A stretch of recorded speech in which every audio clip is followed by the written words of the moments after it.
So yeah, we've got the next 45 minutes to talk about Commvault's disaster recovery. The most important thing, I think, backup, good backup is like any good insurance policy. What you want to make sure is if you have an outage for whatever reason, a cyber attack or any other disaster, you want to get your data back online as quickly as possible. So that's very much what this session is going to be about. It's going to be about how we can help you do that. So if we just move on. So you've got myself, Mark. I've been at Commvault for 6 years as a sales engineer, working in the channel, working with our alliances, partners, customers. And Roro, how long have you been at Commvault for? Hi, good afternoon. I'm with Commvault since 2008, so it's a little bit a long time. Yeah. We've both done a significant tour of duty at Commvault, which is great. So what's going to happen is I'm going to go through a brief sort of agenda with you guys first of all.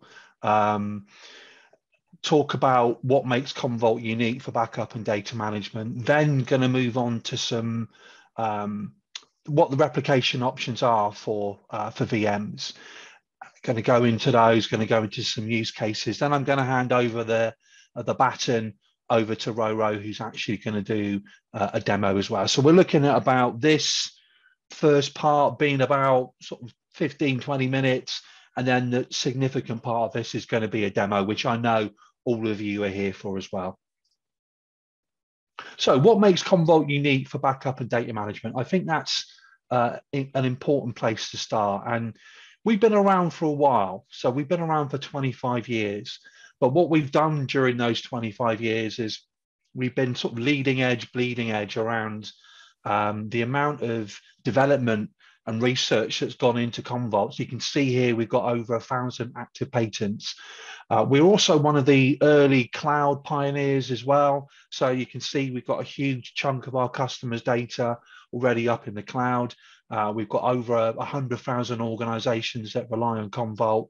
And if something does go wrong, if you need to reach out to our customer support, you can see here we've got a lot of our customers who are very happy as well with that customer support. So yeah, we were one of the first backup vendors to back up to Azure. We're not just sort of future-proof as well. We're also very backwards compatible. So if any of you have got mainframes in your environment and you need those protecting, as well as obviously clouds, applications, databases, software as a service applications, we're both backwards and also sort of very sort of future-proof compatible as well. And a couple of years ago, we launched our backup as a service offering as well. What's unique about both Commvault and Metallic is they're both built on the same code base. And also, if you get Metallic, which is, as I said, is our backup as a service offering, you can go to the Commvault Command Center, which I know Roro is going to be dipping into later on, which is our new, very easy to use interface. And you can then sign in with your Metallic credentials and then run both Metallic and Commvault all through a single pane of glass as well. So that's what we call the power of and. And we're going to keep on with this same level of innovation that we've had. We've always been an enterprise-focused product, but we've radically changed how you can buy Commvault. As I said, you can get it back up as a service. We've changed our licensing model, not only to make it simpler, thank God for us, but also to make it a lot more cost effective. So we're an enterprise product that will keep on flexing and scaling, but now it's available at a sort of more of an SMB to mid-market price as well. Okay, so Commvault have been around, as I said, for quite some time, but we've also been recognized by Gartner for 10 consecutive years that they've put us in the leaders section of the Gartner Magic Quadrant for enterprise backup and recovery. But although it's great to keep on appearing in that, and as I said, 10 consecutive years, what I wanted to call out here is that Gartner started publishing a critical capabilities report, which was like a subset of this Gartner Magic Quadrant. And for the last 2 years, you can see here that they've called us out as being number one for supporting those workloads that you have in your data centers, in cloud environments, and at the edge as well. So copies of those reports are available if you need them. That's not a problem.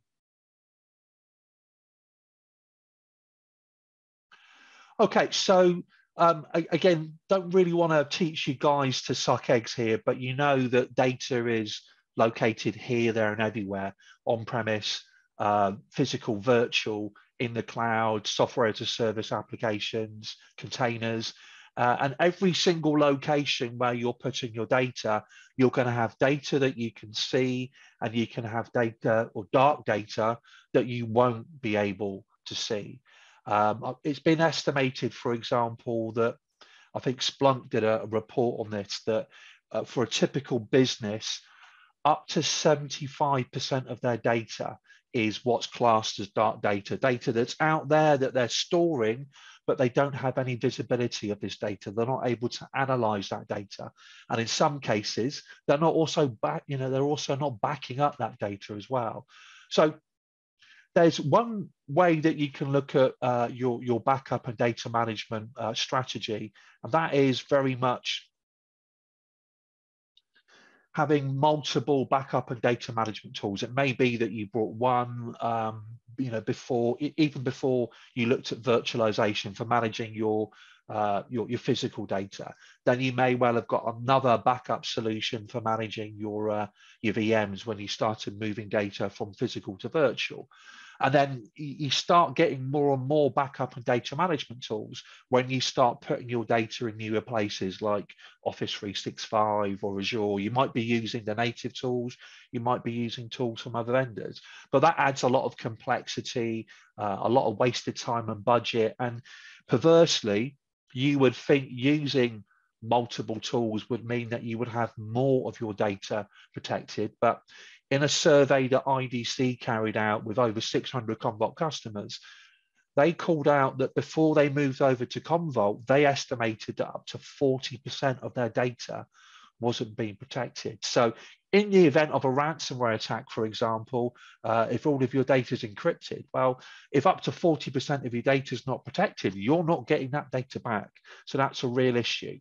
So what does Commvault do that makes us different? So there's really three things I want to call out, what I call the 3 Ps as to what it is that makes Commvault unique. The first one is our platform, which has always been a single code base, single pane of glass. And again, I think obviously, I know you just had your session with Rubik. Rubik have a single pane of glass, a single code base, but what we do have, which is a bit of a trump card, is we have the broadest workload support in the industry. So when you're looking at what solutions or where your data is located, all the different places where it's located, and you get that shopping list: physical, virtual, in the cloud, software as a service, containers, big data platforms. We will put more ticks in the boxes on that shopping list of where you have your data than any other vendor. So that's what I mean by us being both backwards compatible, but also being future-proof as well. And that's what Gartner called us out on that slide I showed you earlier. The first P is our platform. The second P is protection. The last P is portability. As you know, when you're taking data you've got on-premise and you want to move it to the cloud, you don't want to have a separate silo or another window for what you've got on-premise and what you've got in the cloud.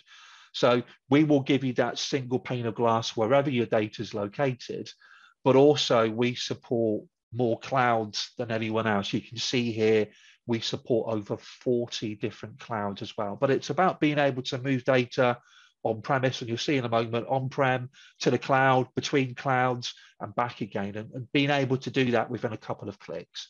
Then you layer on top of it Commvault. And as I mentioned before, we've taken our platform, we've broken it down. You can buy the bits that you need when you need them. You don't have to buy Commvault where we do absolutely everything that you need, because it may well be that all you want to focus on, for example, is an effective disaster recovery solution. Then you can buy Commvault as just a disaster recovery solution, and then buy the other bits that you need when you need them.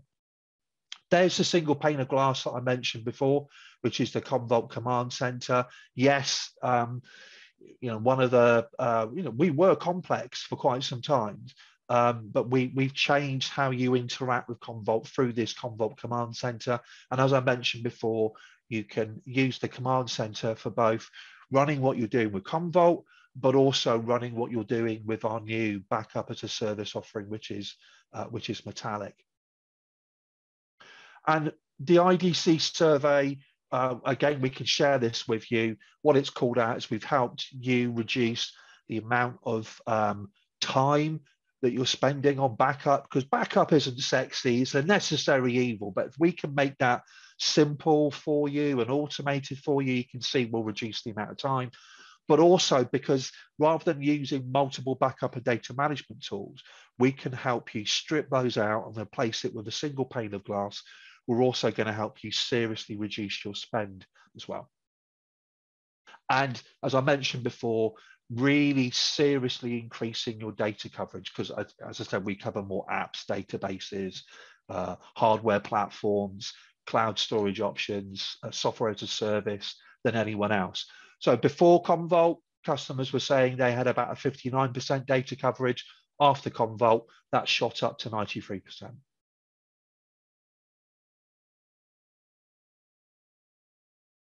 Okay, so I very briefly sort of referred to this just a moment ago. This is the portability aspect. This is being able to take an on-premise VM and move it where you want to, move it to the cloud. So you can see here, for example, you can move it within a couple of clicks to Azure and then move it back again as well, then move it between clouds, which is really helping to help you tick the box for having a multi-cloud strategy.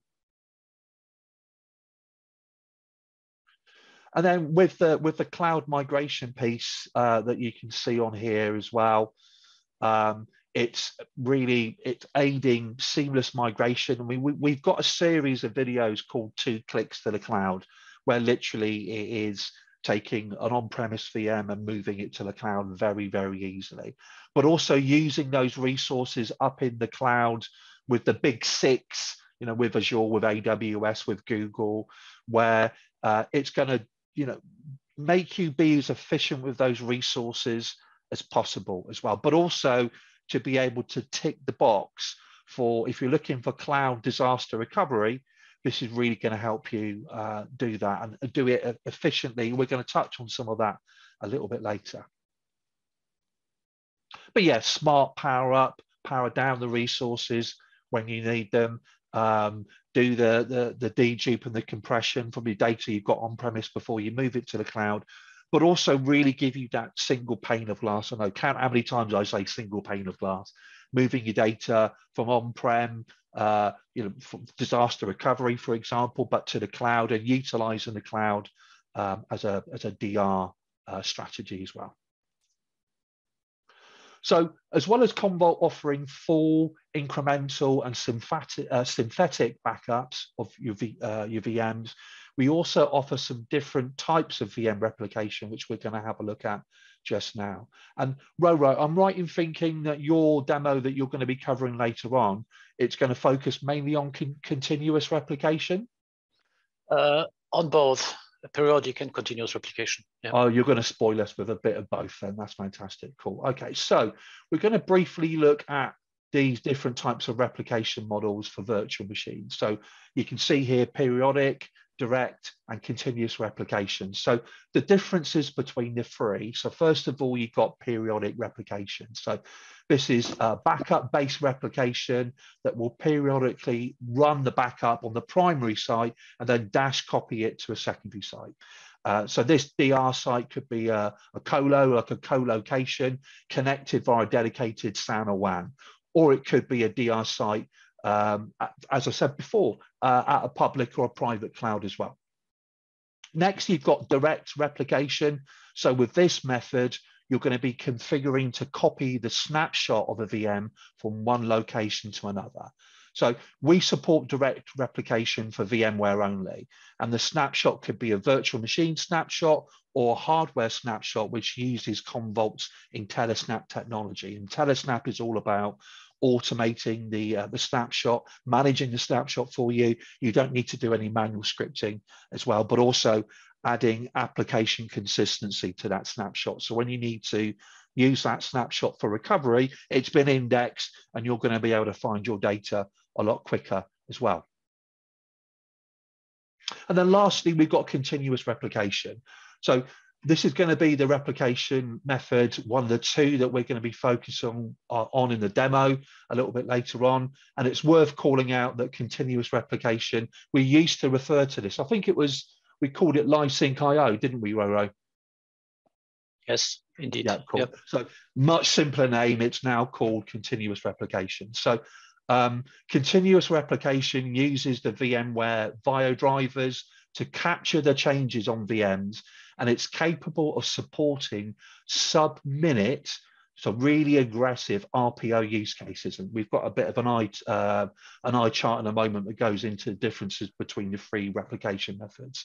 And yet all of the DR orchestration and automation operations that you use with continuous replication, they're consistent with periodic and direct replication. So it's worth calling out that continuous replication doesn't support backup, so it must be purely used for replication purposes only. And the demo we're going to see from Roro in a moment is going to concentrate on continuous and periodic replication. So I'm not going to focus on those too much.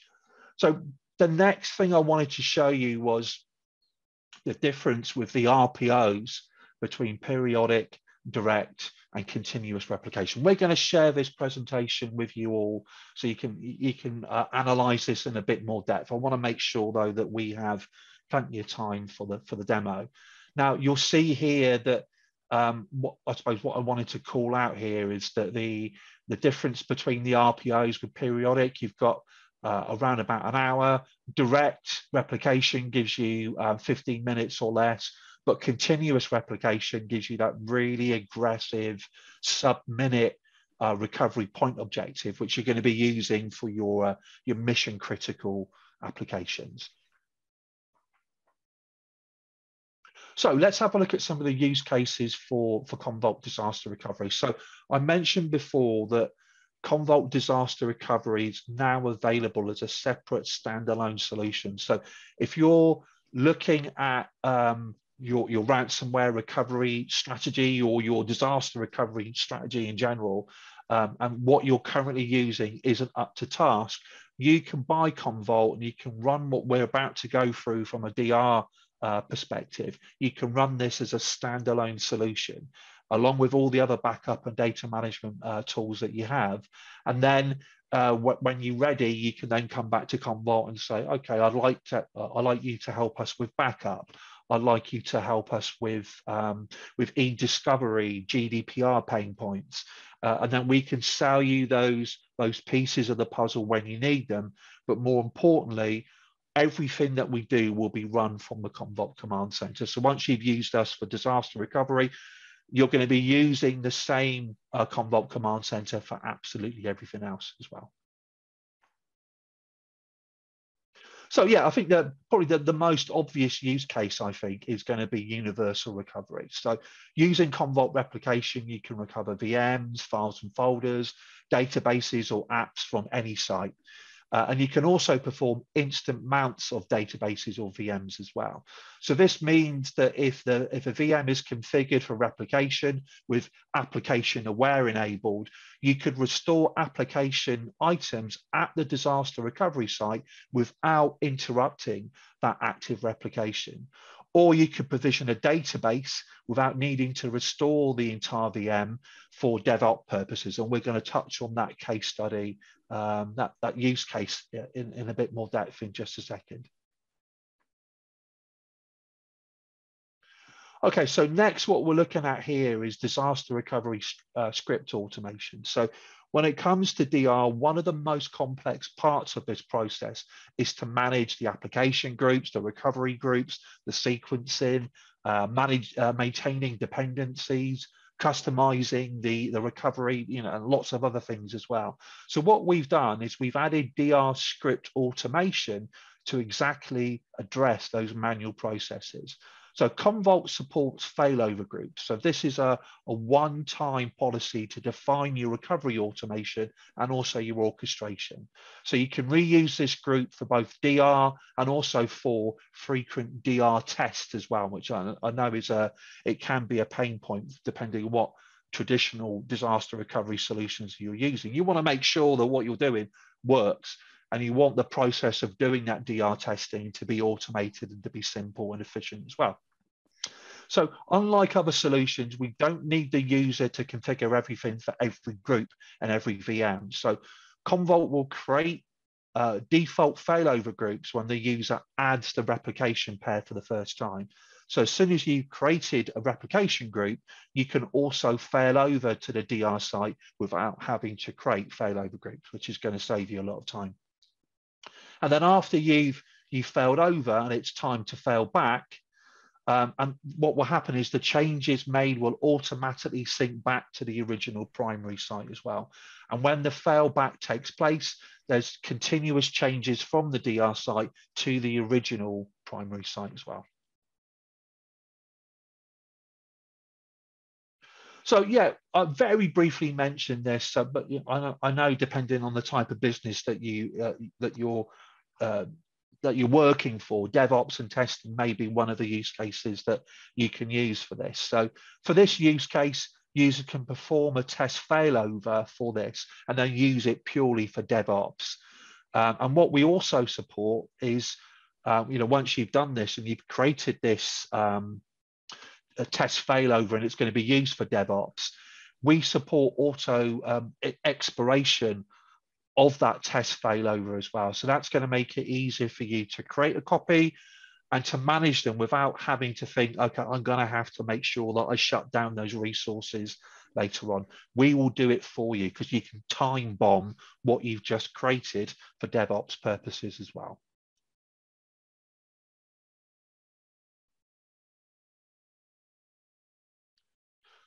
So there's also smart validation, and this has got a few use cases of its own, which I'm going to touch on very, very briefly. So this process is smart enough to discover your VMs for apps, for databases that are running inside the VM, and then validate the corresponding apps and databases at the disaster recovery site after the replication has occurred. So for example, if your source VM is running Microsoft SQL inside the VM, Commvault DR can auto discover this specific database instance and then validate for the same occurring at the disaster recovery site. And all of this happens without interrupting the replication or conflicting with the primary site either.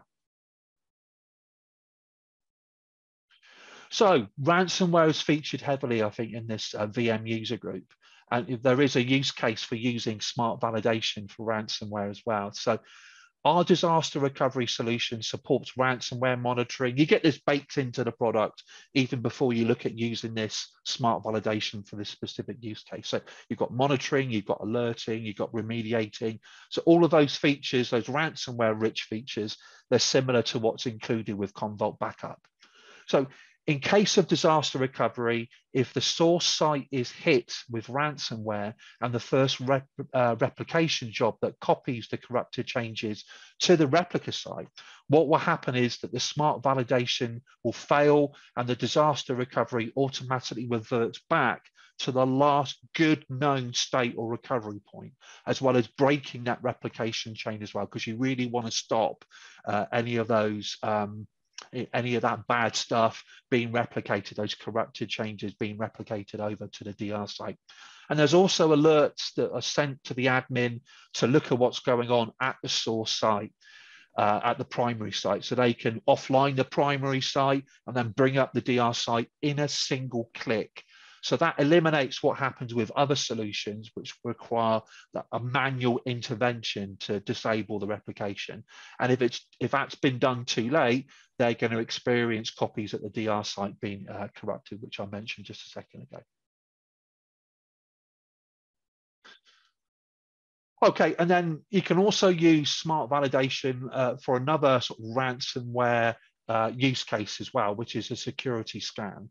So usually admins will have the burden to schedule downtimes and run the security scans on the source site, or perform failover or dev test and run scans on the replica copy regardless. And that's going to involve a lot of manual work. So using our smart validation, you can use this for running a scan on malware checks, and it will generate a report.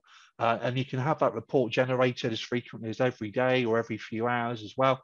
And then to make the admin's life easier, DR uses default Windows MS Defender software to scan. So it's just a simple checkbox for the user to enable this feature. And I think just before I hand over to Roro, just wanted to very briefly, because I know one of the things that we've talked about quite a lot is continuous replication. So with this use case, it's aimed at customers, as I said before, they're looking for really aggressive sub-minute RPOs for their mission-critical apps. So continuous replication uses VMware VAIO drivers, along with our certified plugin filters running on each ESX host. And it will capture the IOs as and when they are happening on the VM. So I'm just going to very briefly, before I hand over to Roro, there's just a couple of resources that I wanted to highlight. And the first one, I know that Sharuz has dropped the link in the chat earlier, but if you click on that link, you'll be able to ask us questions if we don't manage to answer all of your questions as part of the session. Rate what we've just been talking about, request a demo, but also by doing either or both of those things, you'll be put into a prize draw to win a nice Sony wireless speaker as well. What I'll also share with you in the chat in just a moment is a couple of data sheets as well. So you've got a data sheet that goes into what Commvault specifically does for VMware. And what I'd also thought would be useful for you is a data sheet that goes specifically into this newly launched Commvault disaster recovery product as well. And I think that the mecca for any techies, if they want to find out more about what Commvault can do, is to go to our documentation.commvault.com website, and you can access all the technical resources. You can find answers to questions. It will guide you through what you need to do when you're using Commvault. So I think that's it from me for the moment. So what I'm going to do is I'm just going to stop my share and I'm going to hand over to Roro. So Roro, I suppose as you're sharing your screen, is there anything that you wanted to add to what we've talked about so far? No, thank you a lot for your introduction, Mark, and I'm ready to go. No worries, I'll hand over to you then, mate. So first of all, the topic for today is to have a look on the Commvault disaster recovery, mainly replication solutions. And as you can see here, we have different dashboards in our so-called command center. That's the one central pane of glass. As Mark mentioned before, here we can cover all of our different parts of the Commvault platform. We have backup and recovery, we have activate, and we have the third part, disaster recovery. Let me start maybe with protection with backup and recovery. Regarding the different hypervisors which we are supporting. Hello. A little bit. So we can mention that I would say over 90% of our customers are using VMware as a hypervisor. We have support, as you can see, for different vendors, but VMware is the main main product regarding virtualization. And we have also support for VMware Cloud Director. So you can back up your VMs on different vCenter hosts registered by VMware Cloud Director with differential, also with incremental differentials, including continuous change block tracking and incremental forever functionality. So this is something what we a lot of screens opened here. What we offer for backup and recovery. Of course, backup and recovery is everything about restore things, and I would like to mention some of our restore features. Live mount is also used for replication, and that's the reason why we should mention it before we start with disaster recovery, because live mount can be used to check the VM on the destination site, to power it on, to power it, to check, to run, as Mark mentioned before, to run some scripts and to power it off. Next to live mount, we offer, of course, a lot of other features for restoring data, but of course, you probably know it already. So we have this virtualization dashboard, which gave us a kind of overview what we can done, what we can do inside the Commvault platform regarding disaster recovery. And we see here we have 2 vCenters in our environment. We have Hyper-V, we have some workloads on Amazon and also on Microsoft Azure. There is disaster recovery is this one. There is a lot of replication going on, but of course in a small sense. We have some VMs that are replicated from Amazon to other areas. Inside Amazon, we have VMs which are replicated from vCenter to Hyper-V, and this is a kind of summary of what is going on. Are things in sync? Replication pairs are in sync or not? We can check and have here a kind of overview. When we go to our replication monitor, we will have a kind of better overview of what's going on. So we have here different VMs which are replicated from the source to the destination. And what you can see here is one of our 2 solutions. We call it periodic replication, and periodic replication allows us to go into different directions from VMware, for instance, to Amazon, or to VMware, or to Hyper-V. So we have here a very broad range of support, and periodic replication is not so much bandwidth. We don't need so much bandwidth like with continuous replication. Continuous replication is just for VMs from VMware and just for VMs on the on-prem side, not for cloud workloads. So periodic replication is set up here in our demo lab. We have a lot of pairs that are in sync. So we can see that, for instance, Oswald has a disaster recovery copy on the other side, and Rockhopper starts syncing from VMware to Amazon Web Services, and we have another replication pair. Rockhopper is syncing with another vCenter. So when we will just go into the way how we can configure this replication pairs, but when we are ready with this, we can also do another things here in our graphical user interface. We can fail over to the other side. We can do a point in time failover, especially when we use hardware, storage vendor replication, snapshot replication, and we can do also a kind of failback. So yeah, we are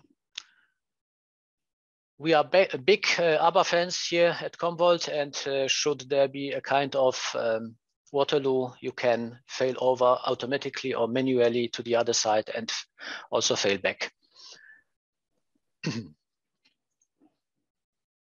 Let us take a look on how you can configure a replication group, because this is a kind of, yeah, we have all settings that are necessary to run disaster recovery to the other side. And as you can see here, we are offering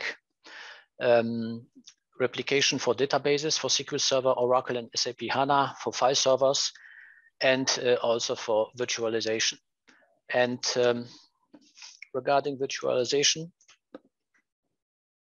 we can set it up like follows. We can, for instance, select Amazon and maybe some resources at Amazon which run at the moment, and then we can decide we would like to replicate these resources to another site. And as you can see here, Amazon is the only option. And the reason for this is, maybe you can remember the slide from Marc, but regarding replication, we have some limitations here. And the best support is offered for VMware. So VMware can be replicated to each of these different destinations. And that's why when we change the hypervisor, we have more possibilities to go in different directions. So we stay with VMware at the moment, and yeah, these 3 VMs I would like to replicate somewhere. And in our case, we can go with Amazon, we can go with Google, Microsoft Azure, and in this scenario, we want to go to another vCenter. And periodic replication means that we run a kind of incremental job and recovery. The default is for hours. You can change this to minutes or days. And we can also run validation scripts after this replication. So we can power the VM on and run some scripts and power it off. We can also define how many recovery snapshots, recovery points you would like to have on the other side, because periodic replication can also be done with storage array replication instead of the, let me say, Commvault backup and recovery workflows. So if we decide to go with storage replication, you can select here at this point, for instance, NetApp. And for this case, we need some kind of cache for changes. So small disk attached to the Commvault environment. And then we can go and define some override options.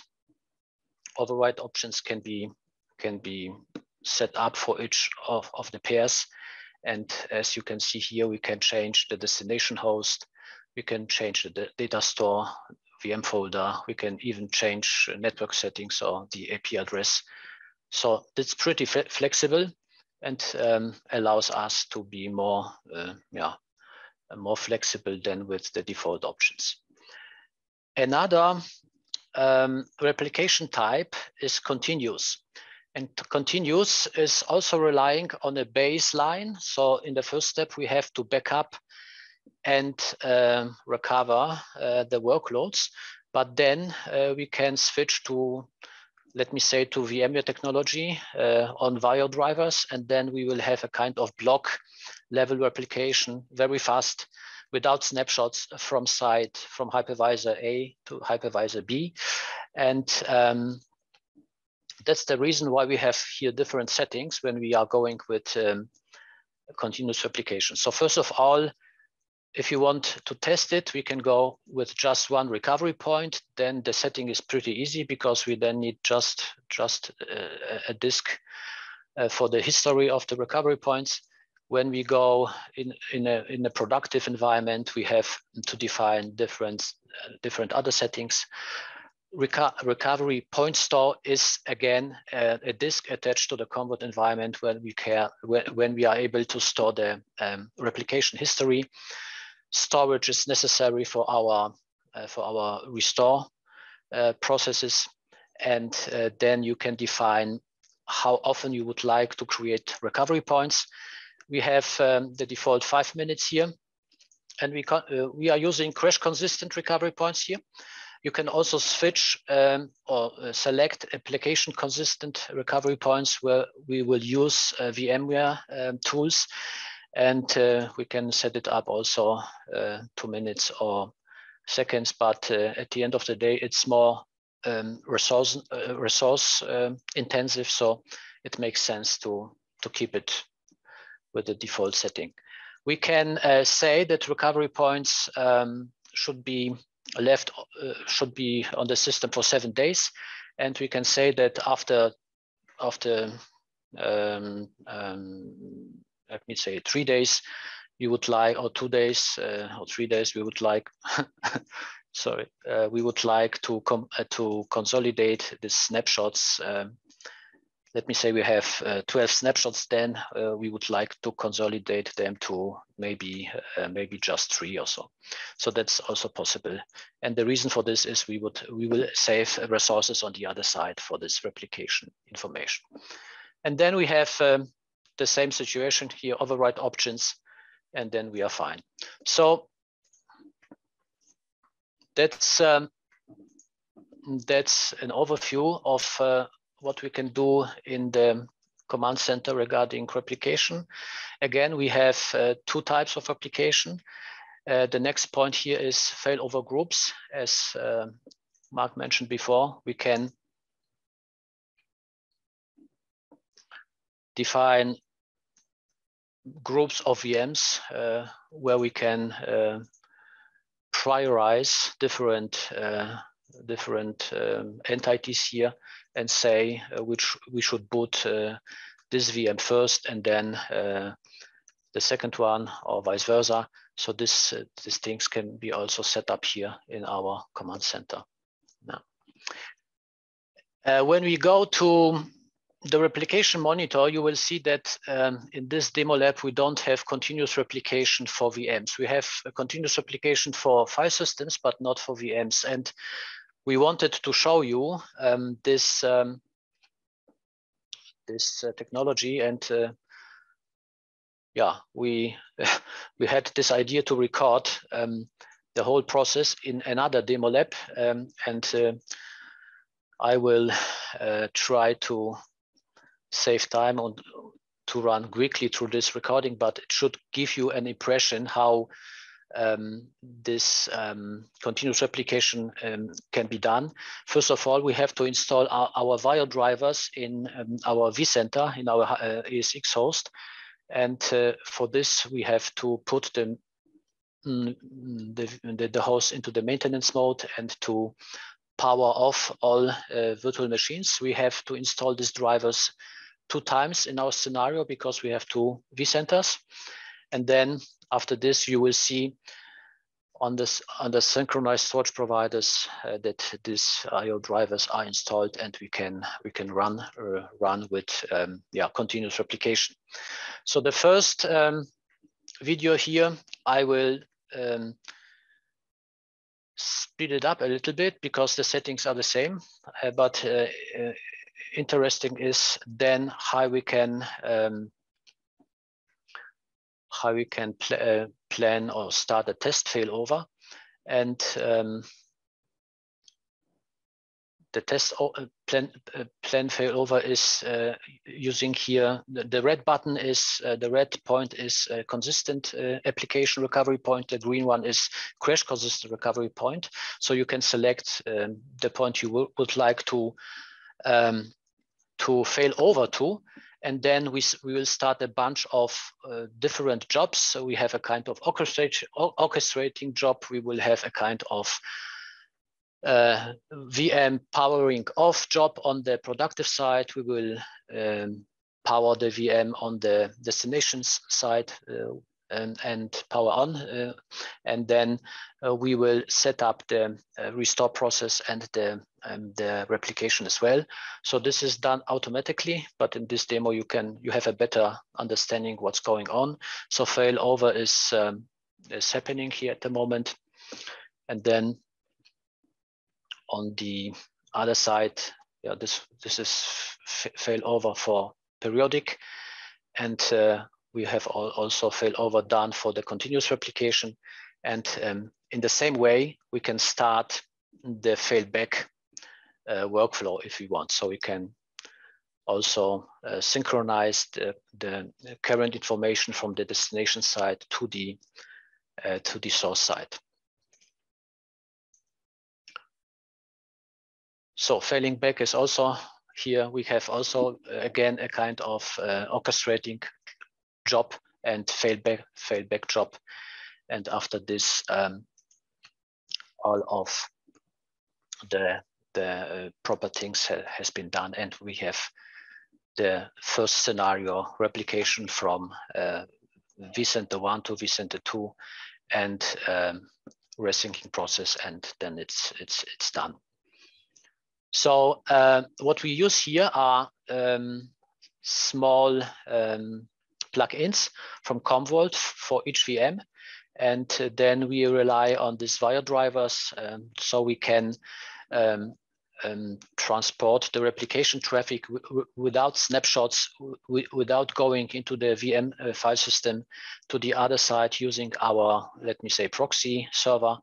And then on the other side, we have a recovery point store for different recovery points. By default, we use 14 days of retention. You can extend this, but by default, we go with 2 weeks. And from here, we restore in the first step the VMDK file after the baseline backup, and then we can replicate the daily change blocks or blocks that are changed on the productive side into this copy. So this is the fastest replication technology that we can support with our platform. We can reduce recovery point objectives and recovery time objectives to recovery time objectives to, let me say, 2 minutes or 1 minute, if you want. And but on the other hand, it's very resource intensive. So we need fast disks on this side for our VSA proxy.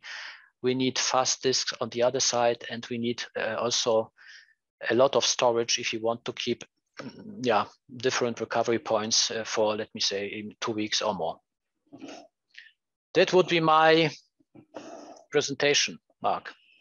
And ladies and gentlemen, are there some questions? Okay, I know that we're a few minutes over, aren't we? Yeah. We had a lot to pack in. Yeah, but that's all right, Mark. Yeah, there's two questions, and I saw like you were answering one of them online. So yeah, answered one of those, and the second one is around again, Roro. Perhaps if you might want to have a quick look at this one, is around storage design. So, do we have we published a specific guide for designing the backup storage infrastructure? I was thinking that with the documentation.commvault.com website that I shared earlier, there's lots of recommendations around the sort of almost like the t-shirt sizing for the media agent moving the data around, and also for the hardware spec for the CommServe. We have a calculator for this purposes, and we have also some information on books online. You see here some information what we need for 10 VMs with 10 VMs and how big it's also in books online how big they are, and what we need for this recovery point storage here. For this storage area. And I don't think there's anything that we have at a software level that monitors the IOPS or the throughput rates at the storage level, though, is there? We are monitoring the rates of the, yeah, we can see it in Command Center, right? Yeah. Okay. We are monitoring the speed of our replication, and we can see this diagram. Yeah. Okay. So we've got some element of that, and then the other parts of that, the more sort of deep dive would be down to the tools that the storage hardware vendor would provide. Right. Yeah. Cool. So I think, unless anyone's got any other questions, then I think we can hand over. Yeah, thank you guys. It was a great session, and Fantastic. I don't see any other questions in a Q&A section, so we can move on to the next session.